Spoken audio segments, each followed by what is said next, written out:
জয়গুরু বন্ধুরা, আমার চ্যানেলে বিউটিস কিচেনে আপনাদের সবাইকে স্বাগত। আজকে আপনাদের রান্না করে দেখাবো খাসির মাংস। এখানে দেখুন বন্ধুরা, আপনাদের দাদা আজকে খাসির মাংস নিয়ে আসছে। তো এই যে আমি সুন্দর করে বেছে পরিষ্কার করে ধুয়ে রেখে দিয়েছি। অ্যাকচুয়ালি খাসির মাংস অনেকেই কিন্তু ধোয় না, কিন্তু আমি ধুই। তো আমি ধুয়ে ঝুড়িতে করে জল ঝারিয়ে রেখেছি। এখানে দেখুন আমি এই যে খাসির মাংসের যে উপকরণগুলো দেবো সেগুলো হচ্ছে, এখানে দেখুন আমি রেখেছি রসুন, আদা, এই যে এইটার ভিতরে আছে গোলমরিচ, জিরে, ধনে, আর এই যে শুকনো লঙ্কা। তো এগুলোকে আমি একদম মিক্সিতে বেটে নেব। এখানে আছে পেঁয়াজ কুচি, এখানে বড় একটা পেঁয়াজ আর ছোট ছোট দুটো পেঁয়াজ কুচি, আর দুটো আলু। আমি পেঁপে দেবো, দুটুকরো পেঁপে রেখেছি ছোট করে কেটে। পেঁপেটা দিয়ে দিলে তাড়াতাড়ি সেদ্ধ হয়। আমি প্রেশারে দিই, তবু একটু পেঁপে দিয়ে দেবো। আমি মশলা করে এবার মিক্সিতে করে নেব।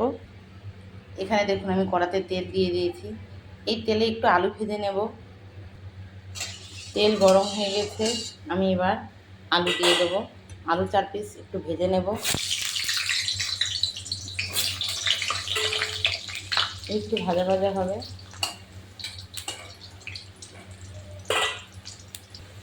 আলু ভাজা হয়ে গেছে, এবার আমি নামিয়ে নেব। আমি এবার ফোড়ন দিয়ে দেবো। খাসির মাংসতে দিয়ে দেবো দুটো শুকনো লঙ্কা, দিয়ে দেবো তেজপাতা, দেবো এলাচ, লবঙ্গ, দারচিনি, দিয়ে দেবো জিরে। জিরে কিন্তু অল্প দিতে হয়।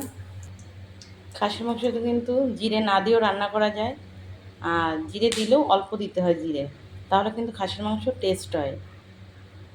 তাই জিরে কিন্তু আমি মশলায় কিন্তু কমও দিয়েছি, এখানেও জিরে কম দিয়েছি। তো এবার আমি পেঁয়াজ কুচি দিয়ে দেবো।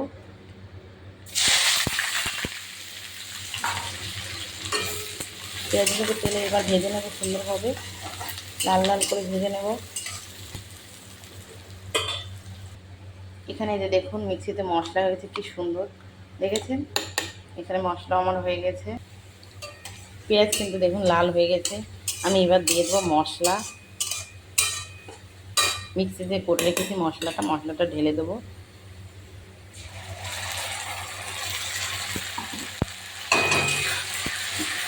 নেড়ে চেড়ে দিয়ে দেবো হলুদ,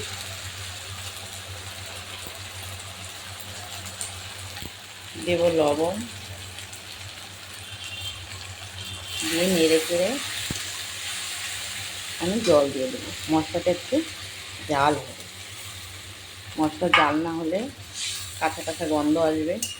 তাই আমি সুন্দরভাবে জাল দেবো মশলা। দেখবেন তেল ছেড়ে দেবে, তেল ছেড়ে দিলে তারপরেই মাংসটা ঢেলে দেবো।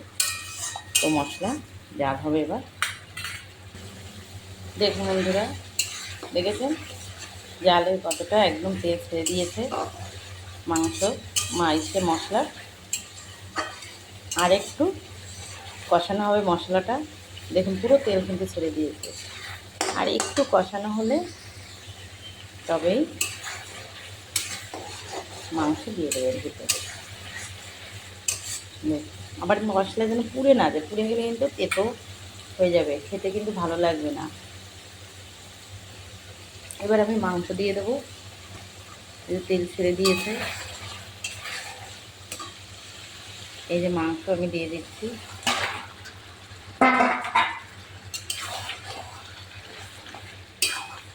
এইভাবে সুন্দর করে মশলার সঙ্গে মাংসটাকে সুন্দর করে দেখুন হাতে মাখার মতন মাখিয়ে নিতে। অনেকে কিন্তু আগে মাখিয়ে মশলা ম্যারিনেট করে সুন্দর ঢেকে রেখে দেয়, সেটা যারা টক দই দেয় তাদের জন্য ঠিক আছে। আমি সরাসরি এভাবেই রান্না করি মাটন। এবার আমি ঢেকে দেব। এই দেখুন বন্ধুরা, আমি একদম অল্প আঁচ দিয়ে জালটা দিয়ে গ্যাসের জাল কমিয়ে দিয়ে ঢেকে দিয়েছিলাম। তারপরে যে নাড়াচাড়া দিয়ে দিচ্ছি। এবার আমি পেঁপে দিয়ে দেবো। এই মাংস কিন্তু আস্তে যত সময় জল না ছাড়বে তত সময় কিন্তু মাংস ঢেকে দিতে হবে অল্প, একদম অল্প আঁচে। দেখুন আর দেখেছেন। এবার আমি একটু পেঁপে দিয়ে নেড়ে চেড়ে আমি ঢেকে দেবো। দেখুন বন্ধুরা, জল ছেড়ে দিয়েছে মাংস। দেখুন বন্ধুরা, দেখেছেন মাংসের যত গায়ে জল ছিল সব বেরিয়ে গেছে। এবার আমি এই জলটাকে টানিয়ে নেব।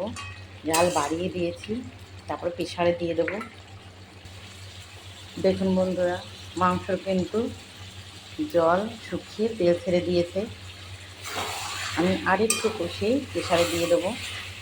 দেখেছেন পুরো জল টেনে এবারে যে তেল ছেড়ে দিয়েছে মাংস। এভাবে কিন্তু পুরো জল টানার পরে তবেই জল দেবে, মানে ওই জলটা থাকলে খাসির মাংস যে কোনো মাংস তখন স্বাদ আসে না, মাংসতে জল জল ভাব লাগে। হয়ে গেছে, এবার আমি প্রেসারে দিয়ে দেবো। কিন্তু তার আগে একটু চিনি দিয়ে নেব, 1 চামচ মতো চিনি দেবো। খাসির মাংসতে চিনি একটু দিতে হয়, দিলে তবে একটু মিষ্টি মিষ্টি ভাব লাগে, একটু ঝালও লাগবে। তো নামিয়ে নিচ্ছি এবার। এই যে দেখুন বন্ধুরা, আমি প্রেসারে দিয়ে জলও দিয়ে দিয়েছি, আর এখানে আমি আলুটাও দিয়ে দিলাম। এবার আমি প্রেসার বসিয়ে দিচ্ছি আটকে। এই প্রেসার থেকে আমি নামিয়ে নিয়েছি মাংসটা, কড়াতে বসিয়েও দিয়েছি। দেখুন কড়াতে দিয়ে দিলাম। এবার আমি কড়াতে দিয়ে গরম মশলা দিয়ে দেবো। মাংস সেদ্ধ হয়ে গেছে, একটু ফুটবে। আমি এবার গরম মশলা দিয়ে দেবো। খাসি কিন্তু খুব গায়ে গায়ে করবো না, একটু ঝোল ঝোল করবো। দিয়েছি গরম মশলা, গরম মশলা গুঁড়ো করে রাখা গরম মশলাটাই দিলাম। তো হয়ে গেছে, এবার আমি নামিয়ে নেব।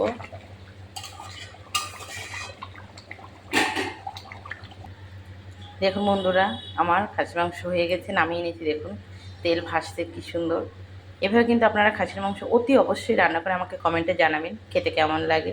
তো আমার এই রেসিপিটা যদি ভালো লেগে থাকে তাহলে please please please like share comment করতে কিন্তু ভুল করবেন না, সাবস্ক্রাইবটা করে দেবেন। জয় গুরু।